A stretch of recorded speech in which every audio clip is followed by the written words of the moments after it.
Let me set the stage for you. It's a dark and rainy Sunday night, and you're driving down the road when you spot what looks like a cold and miserable looking runner.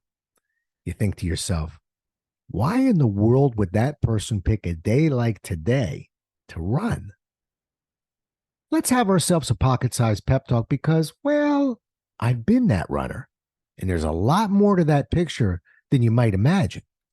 I'll tell you what it is and why the next time you see that person running in the rain, you might think twice about what you're seeing. A pocket-sized pep talk, the podcast that can help energize your business and your life with a quick, inspiring message. Now, here's your host, Rob Jollis. When I was younger, I used to love to run.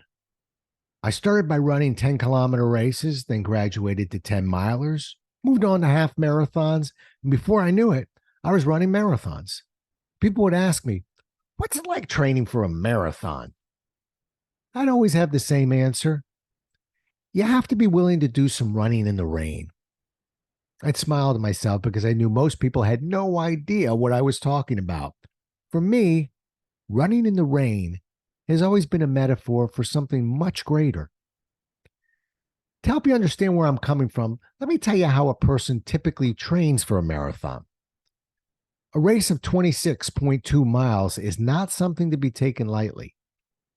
Most people on this earth cannot just show up and run a marathon, and yet almost anyone can complete one. How can that be? You just need to have a commitment to train properly. That commitment involves your nutrition and setting goals for yourself. Most important part of the puzzle, however, is the dedication to run a certain number of miles each week. For me, I made a commitment to run 35 miles every week. I typically like to break those miles up into 5 different runs, and each run was a certain distance. No matter how many runs I planned or how long each one was, the weekly mileage total was non-negotiable. Depending on my travel schedule, family obligations, weather, and personal mood, some weeks were easier than others, but I never missed getting my 35 miles in. Notice, I put an emphasis on the word never. That's because I've always been suspicious and untrusting of the word usually. There are too many things that can affect something we usually do. I could fall prey to the voices in my head that were masterful at providing a litany of excuses as to why I didn't have to run that day or that week. There could always be extenuating circumstances, which really meant that I just couldn't fulfill my 35 miles that week. It's amazing how much louder those voices get once that first commitment is broken. Now, I don't mean that I didn't have my fair share of Sundays with a mileage count that was behind where it should have been, and some of those Sundays were pretty rainy. But out I went. I had no one to blame but myself. I was the schmuck you saw running in the rain. That philosophy has served me well in business and in life. When I wrote my first book in 1993, I didn't have a mentor. I knew little about how to tackle a project like that. What I did know was this. To me, it represented a marathon of sorts, and I treated it as such. Instead of a weekly mileage count, I created a weekly page count. I heard the same voices in my head that would whisper, it's just not your week. You'll get them next week for sure.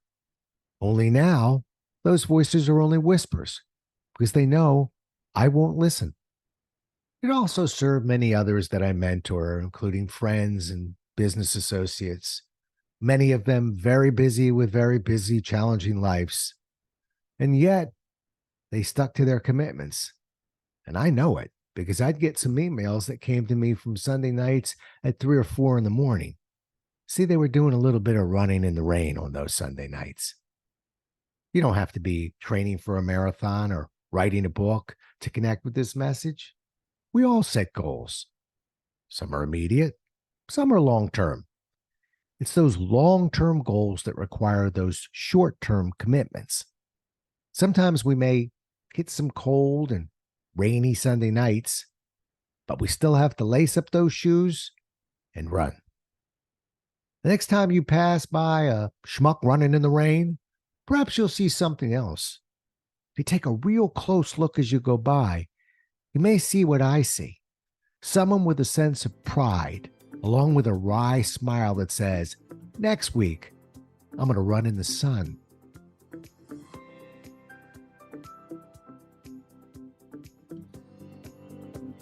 Thanks so much for listening. If you enjoyed today's show, please rate and recommend it on iTunes, Outcast, or wherever you get your podcasts. You can also get more information on this show and Rob at jollis.com.